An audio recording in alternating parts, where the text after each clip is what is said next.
hand bones, as many people often do. In the foot, we have 26 total bones. That's one foot, by the way. It's not both feet. So if I was saying both feet, how many would you have? 52. 52. We still add and subtract, right? We haven't forgotten that? Both feet, 52, 1 foot, 26. We have 14 phalanges, also called the cones of the toes. That's 1 foot. Once again, if I'm talking about both feet, how many phalanges do we have? 28. Once again, simple math. We haven't forgot simple math, right? 14 plus 14 is 28. At this point, I don't even know. We also have 5 metatarsals. That sounds similar to what have we already talked about? Metacarpals. What can you expect in your tests as an answer choice? Metacarpals. Please make sure you know what I'm asking you on that test. You would do that? Yes, I would, because the registry does that. If I'm talking about a foot, it's metatarsals. If I'm talking about a hand, it's metacarpals. On the same thing, guys, we have 7 tarsal bones, which sounds similar to carpal bones. If I'm talking about a wrist, I'm talking about carpals. Foot, I'm talking about tarsals. So how many total metatarsals do we have in the body? 10. How many total tarsals do we have in the body? 14. Know it one by one and know it paired up as well. Making sense so far? We good? That's the only numbers you got in this chapter, so not too bad.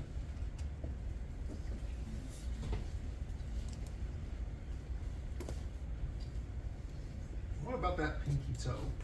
Isn't that one of the most useless appendages of the body? All it does is just cause pain when you stub it on a piece of furniture, right? It's always the pinky toe.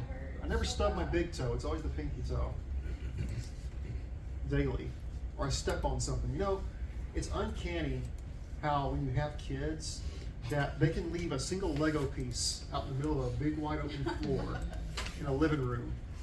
Nothing else on the floor but that one Lego piece, but it somehow just magnetizes towards my foot and I step directly on it every single day.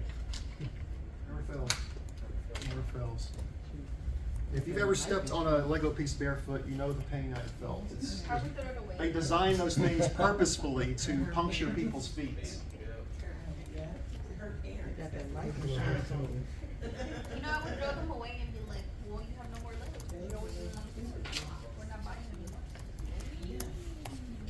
You know, when you have kids as well, something about, you know, you just have these random wet spots you step on in the house as well. If you might spill something. And you know, we go bare feet in my house. We don't wear shoes in my house. So I'm always stuck on something wet or something sharp. Joys of kids. Why are the feet so sensitive? There's a lot of nerve endings in the feet, just like the hands. All right, so once again, guys, 14 phalanges in each foot. Some more numbers here. I lied to you. I'm sorry. A few more numbers.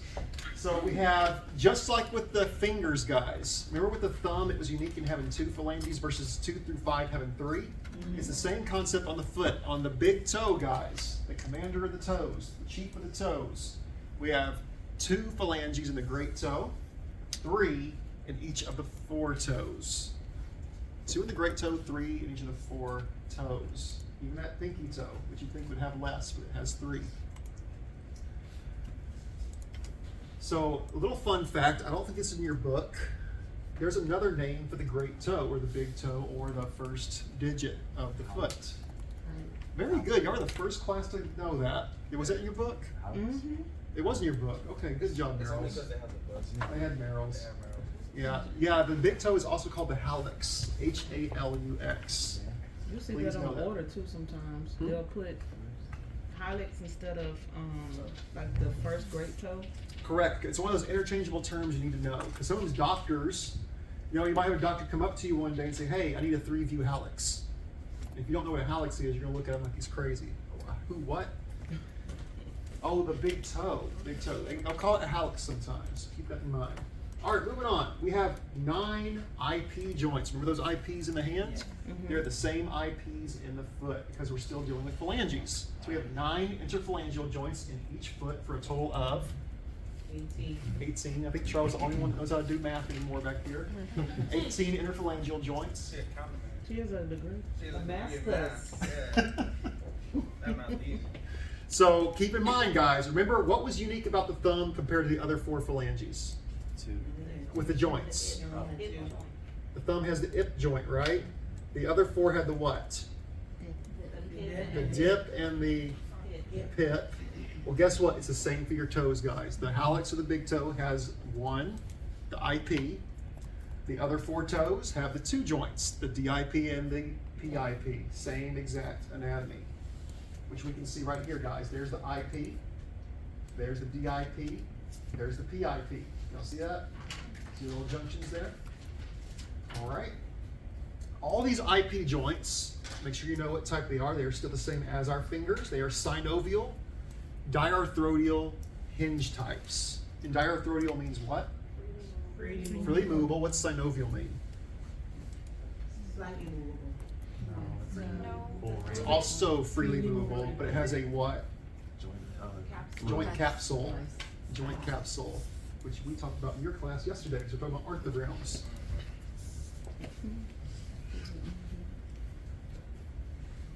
So that is our phalanges, guys. Now, we can't do the cool little phalange thing with our toes, because we all have shoes on. But I'd rather you not take your sock off and wave your toes at me. So. Sure. But I'm I have a quick question. You know how you lift your toes a lot? You lift pretty toes? Me? Yeah. You can find out. HR, hello. I was kidding. I know. But, nah. He's like, I'll show you next time. Yeah, I mean, just make sure they don't smell. I mean, that's the key. Because when you do a toe x-rays or x-rays, 9 out of 10 times they're gonna smell pretty bad. So just make sure yours are just normal or average. You'd be fine. So it's not a big deal. wash your feet next week. Yes. I don't get Makes a this difference. on the sink. Please do not put your foot in the sink at the hospital. That would not be a good look. He's looking like, are you You know, serious? I'm going to be getting a call from the manager next week. You know when your students put their foot in the sink? They ain't gonna know you go to the restroom. What's going on with, what do y'all teach them over there? Melanie. So guys, one difference though, when it comes to the joints, is that beyond those IP joints, we have a lot of joints in the foot. If you can see right here. A lot of different joints. They're all named per location. You can let your groans out now. It's okay. Let's go through them, guys. Of course, we have our IP joints we just named. We have an IP, dip, and pip. IP is unique to the what? Big toe. DIP, PIP is found on what? 2 through 5. Just 2 through 5. All right. Very similar to the hand, guys. Metatarsophalangeal. Kind of sounds like metacarpophalangeal. Same concept. That's what connects the phalanges to the metatarsals. Or shortened version, MTP joints, of which we have 5 per foot for a total of how many in the body? 10. Let's move a little bit further down. Much like the CMC joints of the hand, we have the TMT joints, not TNT, but TMT, which stands for tarso-metatarsal joints. You okay over there? You look very mad at these joints. TMT joints. Now, we have something unique to the foot here, guys, that we have not heard of before. Found between digits 2 and 5, we have what's called intermetatarsal joints. That's found at the, now remember y'all's anatomy for metacarpals? Head, body, base. Down at the base of digits 2 through 5, we have the intermetatarsal joints indicated by the orange lines here that connects those 4 bases together. Intermetatarsal joints, and it names itself for what it is, intermetatarsal. It's in between the metatarsals. So when you're confused on joints, guys, what I always say is, look at the word. The word tells you where it's at. Where it's the base of the metatarsals. Base of the metatarsals. Now, they start to get really evil in these joints here, guys. They don't have this on the wrist, but on the foot, we have all these little joints in between the tarsals. But once again, the name tells us where they're at. So if you have a question about where this is located, look at the name of the word. Let's start right here, guys. Intercuneiform means it's in between the what? In between the cuneiforms, which we have right here. We haven't labeled these yet. We're going to go through these individually. Intercuneiform means in between cuneiforms. So we have 1, 2 intercuneiforms. We have a cuboid. Where's that located between? Cuneiform and cuboid. Cuboid. We then have a cuboido-navicular. What do you think that's between? Cuboid and navicular. See how it's being labeled, guys? It's not too bad whenever you break it down. Naviculo-cuneiform. Where's that found, guys? Navicular and cuneiforms. Calcaneo-cuboid. Calcaneus cuboid. Tallo-calcaneo-navicular. Boy, that's an awesome word there.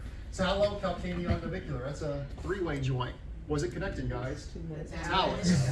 Calcaneus. Navicular.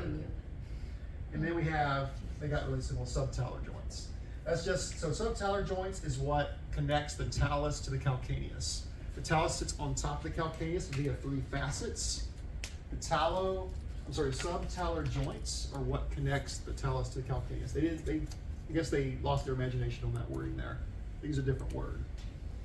But it looks like a lot, guys, but once again, when you're asked a question about one of these joints and you feel clueless, just break the word down. It tells you exactly where it's found on that foot. We okay so far? We good? And once again, huh? It's a lot, but not too bad when you break it down. Break your words down. I'll tell you where it's at. So once again, guys, be careful when I'm asking you questions about these foot joints. I'm going to give you answer choices. They're going to say metacarpals versus metatarsals. Make sure you know, don't just, default to the metacarpal, because we're not dealing with the hand anymore. We're on the foot.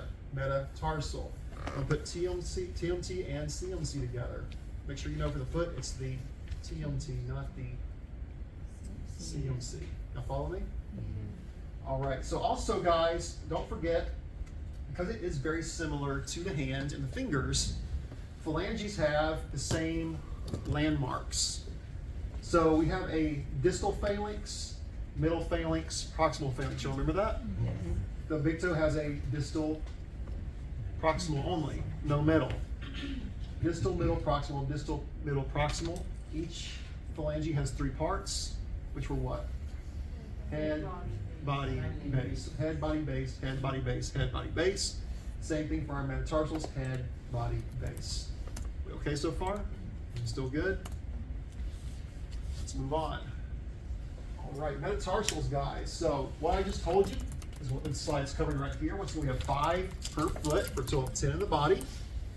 When we number the metatarsals or the toes, we always start from the medial aspect and go laterally. Thus, that's why we have the first toe to the 5th toe. Each of those metatarsals has a body, which is the shaft, and the 2 extremities, that being the head and the base. Base being the proximal end, head being the distal end. Should be reviewed. It's the same thing as the metacarpals we've already talked about. Same exact concept.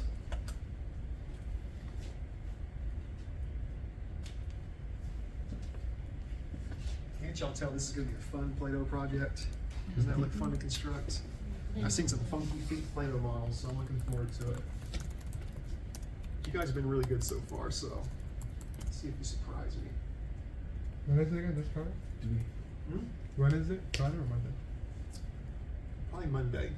Probably Monday. Can we see a lateral view? We're going to get to that. We're going to get to that. I need one. Patience, my young Padawan, we'll get to that. He has it, You might turn into a baby if you don't have Lack of patience leads to the dark side. That's what they say. Yeah, You're right, versus you're dark right. side, I'm just saying. I can't. The Grey Jedi were cooler anyways. He has the award. The great Jedi. Now, one thing to write down, I'm not sure if this is only one of your slides, it may be, guys. There's another very specific landmark on the metatarsals, and it's specific to one of them. Jay, you know what I'm about to talk about? It's on the 5th metatarsal. There's a unique landmark. It's a tuberosity. Tuberosity. The 5th metatarsal in the foot is unique in that it's the only one that has a tuberosity hanging off the lateral aspect here, which we can clearly see on x-rays. Also, can cause a lot of pain and issues with people, especially if you hit that part of your foot. But do make note, once again, the 5th metatarsal has a head, body, base, but below the base, it's unique in that it has a tuberosity. The other 4 toes do not have that. That's unique to the 5th metatarsal. That's a test question. That's a really good test question. Really? You'll also notice these little dotted lines here, guys. Most of your patients and most people will have 2 sesamoid bones right underneath the first digit there. They're like 2 little circles. Does that mean that's the only sesamoids you'll ever have? No, some have sesamoids all across their foot. Depends on how much they have friction in their feet. But most of us have those two right there underneath that first digit. Is that what you were gonna ask? I was gonna ask what the common amount of sesamoid bones were, so you did get. Typically 2. Some people have more. I've seen quite a few on like thicker, just like big toes on older people. For some reason, they got like 3 or 4 consistently at strawberry. By the way, guys, there are feet on your desk. If you want to follow along with some of this anatomy, get a better visual of what we're looking at. You can really see that tuberosity, by the way, on your foot models. If I hold this up, can y'all see that tuberosity sticking out? It's very prominent tuberosity there on the side. You can even feel that on your own feet. But you can see how tiny those little joints are, those little phalanxi are on each of those toes compared to your fingers. Much shorter, much smaller.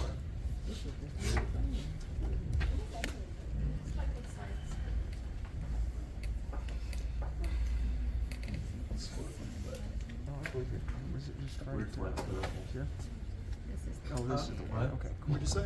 It's a weird flex, but okay. Weird flex. I was holding that foot up to mine.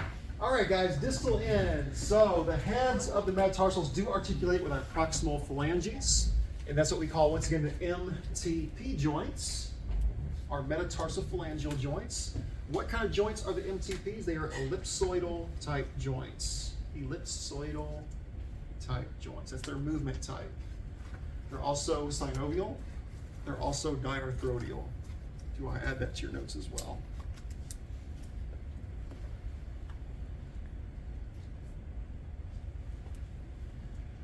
And I know this diagram is really pretty with these colors, guys. It's to help you visually. I wish on the test it was going to be nicely colored like that, but don't expect that, of course, because we're looking at x-rays primarily. In a perfect world, they'd be nicely colored on everything, but they're not.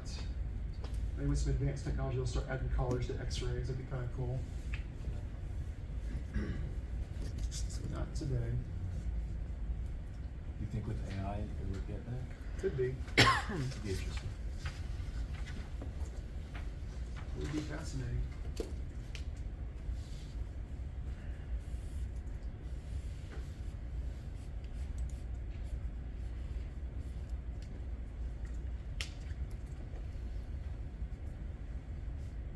I keep talking about this pinky toe, but isn't that toe just a pain to clip the toenail on? Or is it just me? Good point. Is that because the distal phalanx is so small? Probably. It's just a small little nail. It's hard to clip. I got a question. Yeah. What does your pinky toe usually curl? Why does it curl? Yeah, you know how it kind of curls like inside sometimes? I don't know. That does seem to happen with everybody, though. Yeah, right. I mean, someone got all their toes curled. The It's, shoe, right? I think the shoes, Pressing it on shapes it. I know, like, if you ever see someone who wears heels a lot, their toes often end up more deformed than other people. You ever look at like a ballerina's feet as well? Because they're always on their tippy toes. Look at their feet in an X-ray. In fact, look that up on Google if you get a chance. It's really Foot crazy how their binding. feet look. Yeah, their feet get really deformed looking. It's all the pressure they put on those toes. Have you seen anybody with the foot binding type foot, or do they still do that sort of thing? Foot binding? Yeah, it's like a culture thing. Yeah, In China, they something I can't see. get like unseen. small, really. They're like small. Oh, I know people what you're that- talking about. Yeah. I've seen the X-rays of that. It's really You messed have? up looking. Yes. How's it Yeah. look on the X-ray? What is it? Just all squished. It's like a squished up foot. It's Yeah. like culture. Because it's smaller. the But feet you can even look up on Google. It's kind of, if you ever want to know how your feet look in heels, like the bones of your feet look in heels, if any of you wear heels, look up an X-ray of a woman's foot in heels. It's pretty crazy how it like shifts the foot into a shape. Yeah. All right, let's break down those tarsals. So we have 7 tarsal bones in the foot. We're going to go in order here, guys. If you look at your foot on your desk, we have the commander of the tarsals. That is the calcaneus. Also, your heel. That's the layman's terms. Do not put the word heel on your test because you won't see it. It will be called calcaneus. The alternative name being the os calcis. That's how I see it on the orders. That's usually how they'll order the x-rays, os calcis. Correct. On top of our calcaneus, and what helps form our ankle joint, right here where I'm pointing, guys, is the talus bone. The talus. That is the one connection of your leg to your foot via that one tarsal bone. talus. Then we have the navicular, which has a unique rainbow-like shape or an arch. What's the thing I always taught y'all, Jane, with navicular? Navicular. Yeah, there you go. It's like a little rainbow. It's like a little rainbow. You go Looks like a navicular. Now, it's silly, but you'll never forget it. Navicular, it looks like a rainbow. Your hands like an arch. The navicular. So the talus is all of that? Huh? That purple is That's of all the talus. Yes, that holds all the weight of your body on top of it. By the way, Ooh, my whole talus. that little bone. That little bone, guys, holds all the weight of your body. That's the one connection to your ankle. Yeah, kind of crazy, huh? Yeah. But you've got to entertain me, guys. Let's all practice our navicular symbol. The navicular. There you go. Now you'll never forget navicular the rest of your life. But All right. When you're taking your registry, you're going to be doing this. They're going to be tapping you on the shoulder saying, "What are you doing? What are all these hand motions for?" You need to leave me alone. what is this called then? Huh? What's securing the talus? What's securing the talus? Off of the calcaneus down here. There's facets on top of the calcaneus and they connect together. Okay. We'll get to that. We're going to break that down further. We then have the cuboid. The cuboid's on the lateral aspect. That's a question. Why is it called the cuboid? It kind of looks like a cube a little bit if you look at it from a certain angle. Now, please make note of that cuboid because what people always mix up is the cuboid and the cuneiforms. Two very similar words. Now, when they were naming these, they decided not to give these unique names. They called all three of them cuneiforms. We have three, and we label them based on their location on the foot. We have the first, second, and third, also called the medial, intermediate, lateral cuneiform. But we'll never say just cuneiforms, we're going to label them individually. So medial cuneiform obviously is where? Medial aspect. Intermediate's in the middle. Lateral is on the lateral side.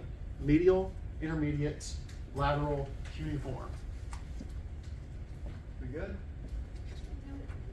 It says like chocolate surface and Oh my god. Oh, Oh my goodness. What just happened? imagine if it was somebody's real feet. So make sure you're awake. What? You wouldn't have the You know, toe in the nose is the best way to wake up in the morning. Folgers in your cup. That's the best part of waking up. No, That's how you gonna look at it now, Jay? please, no. Hey, but you ain't gonna see for a while, Yes, Reagan. I need to know like how it says the trochlear surface. Just know that's the top of the talus. Okay. Typically, we will not see that on an X-ray, but if we were like looking at the bones in the body, with the bones out of the foot, we can see that. But that is what holds all your body's weight right there. Connects that ankle joint, the tib fib connecting to the foot, on top of that trochlear surface. All right, so calcaneus. Calcaneus is a funny little bone because it has a lot of individual landmarks, as you can see right there, guys. We do need to know these landmarks because there is a specific isolated view. Some of you may have done this in clinic already of the oscalcis that we do. It's a very sharp angled X-ray, which is a pretty cool X-ray when you do it right. It can look really pretty. But also know that is the largest and the strongest of all our tarsal bones. It holds the weight of that talus, which is also holding the weight of your entire body. So it holds a lot of weight. It's got to be a very strong bone, also known as the oscalcis. And like I said, typically that's going to be its own separate X-ray if they suspect there's an injury to the calcaneus. Now, something you're going to see a lot in clinic, guys, is a lot of older patients come in complaining of heel pain. Have y'all seen that? There is a very common pathology that the heel will manifest with. Y'all know what I'm talking about. A bone spur, correct. What's a bone spur? It's like a little hook or spike that grows on the bottom of your heel with age, and that little hook will dig into your tissue of your foot, causing a lot of pain. So they'll do x-rays of the calcaneus to find those bone spurs, and they literally look like little hooks coming out the bottom of the foot. They'll go into surgery and they'll file that down for the patients, so it doesn't cause as much pain. So when it comes to calcaneus, guys, what do we need to know? Unfortunately, all of these words here. We have the 3 connection points. These 3 connection points are what connects the talus on top of the calcaneus. That is our articular facets, of which we have an anterior, middle, and posterior, which means the anterior is in the front, middle's in the middle, posterior is towards the back. It's labeled per location. The 3 facets connect the talus to the calcaneus. The talus sits on top of the calcaneus right here. That's what we're seeing right here. Then We have the calcaneal sulcus. Sulcus means an indentation. That sulcus is found in between the middle and posterior facets. It's like a little groove that fits in between the goes down like a little valley inside the calcaneus there. On the side of the calcaneus, let me get my model here. Over here, we have the trochlea, which sounds kind of like something we've talked about already. Where else do we have a trochlea? The elbow. They started running out of words, I guess. All these old Latin words. The trochlea, which is on the medial aspect. Medial aspect. I'm sorry, I figured on the wrong thing here. Trochlea is on the lateral aspect. I apologize. Trochlea is on the lateral aspect of the foot. Now, when you look at a calcaneus, you just want to know what side we're looking at, guys. Lateral side is a little bit more straight up and down. Medial side has a curve to it that we see right here. But you can see on my foot, I'm holding up right here, guys. Here's that curve, medial side, the straight line on the lateral side. So the straight line side has the trochlea. On the medial side, we have one of my favorite anatomy words. I always have a favorite word every chapter. We have the sustentaculum tali. Now that is an awesome name. Sustentaculum tali, which is this little process coming off the medial aspect of the calcaneus. I knew it was going to be Now let me tell you, those of you that have not had children yet, you're looking for a good name for a kid. Name him Sustentaculum tali. That's a strong name there. That's a future leader right there. Mr. Sustentaculum tali. That's a no for me. It's called the Sus. Whenever we look at an X-ray, though, guys, we will see that little process coming off the medial aspect. It's going to be a little bump coming off the medial aspect. That is that sustentaculum tali. So once again, medial aspect, sustentaculum tali, lateral aspect, trochlea. And then on the very bottom, that should be a familiar word, there's a tuberosity of the calcaneus on the very bottom. Tuberosity. From the side view, there it is right there. When we look at the medial side here on the lateral, there's that sustentaculum tali, our three facets. Y'all may laugh, but if I ever have another kid, I'm naming him Sustentaculum tali. So he's still in my name. It's a great No, name. they're gonna laugh Sustentaculum tali Donahue. Man, That's an emperor's Yes. name. What was his nickname be? Sustentaculum tali No, the Donahue. nickname. Sus. Sus? What was the nickname? Sus. Sus Don. Sus. Sussy Don. You want another kid? Not really. You sound like it's such an old age. Oh, shoot. We still I- sexy. You know, I say I don't want more kids, but honestly, I wouldn't mind more kids later on. Like once my kids are a little older, I wouldn't mind like adopting a few more, fostering. Oh, okay. That's my role model. Yours. He brought Jalen to tears, man. He was so moved. Just leave it. All right, so the tuberosity, once again, posterior, very important part of that tuberosity. Why? We've all heard of that tendon before. That's the attachment of your Achilles tendon. What is that? That's that back of your ankle. You can all feel that. You ever pulled that tendon or Yep. anyone ever injured that? Why is it called Achilles tendon? If you think about Greek mythology, the hero Achilles, how did he lose his powers? He had his back of his ankle sliced. That's why they call it the Achilles tendon, and he couldn't do his heroic deeds anymore. Achilles tendon. And once again, there's the three articular facets, the anterior, the middle, and posterior. That's the attachment point for that talus.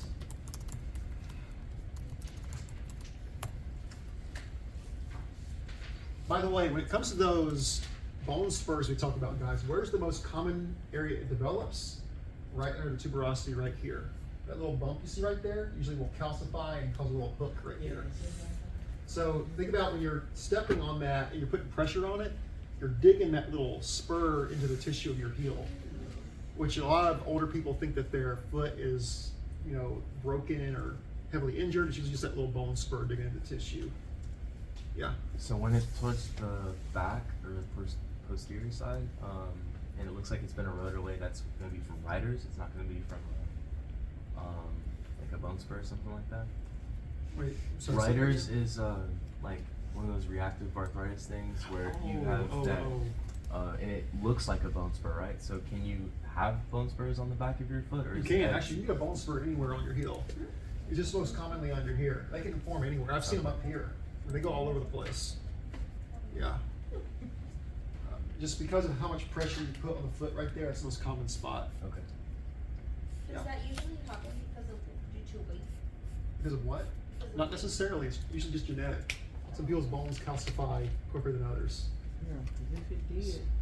So is there a way to know that definitively like this is a bone spur as opposed to like reactive arthritis or like the bone that eroded in There that is. spot? That's what the radiologist is going to do Okay. usually. That's beyond my. That's above my pay grade. Good question though. All right, that's a good break point, guys. Let's take our first break. It is almost 9 o'clock.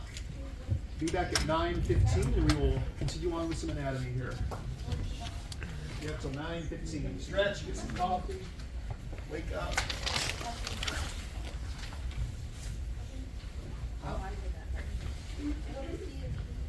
Achilles. So the tuberosity of the calcaneus is the attachment point to Achilles tendon. And what is it attached? What is it attached? Your That's what allows you to walk. half muscles. So this area on the back of your foot, this right here, that's your Achilles tendon. If that was sliced, you wouldn't be able to walk. So it allows you to flex and move your foot. Like that little hard thing? You guys ever seen Hostel? It's an old movie. You guys ever seen Hostel? Hostile. Hostel. Yeah, like in Europe, how there's like places where people sleep But or it's whatever. attached to what though? You don't have to watch it. It's an old, like, Hostel when they go overseas, or yes, go you over to remember that another old, country. it's like an old, Man, old yes. torture movie. That dude walks by, he's like Yeah. that thing, and he can't walk, like, you know, so I'm definitely not gonna forget that. I think I saw a Saw movie or something where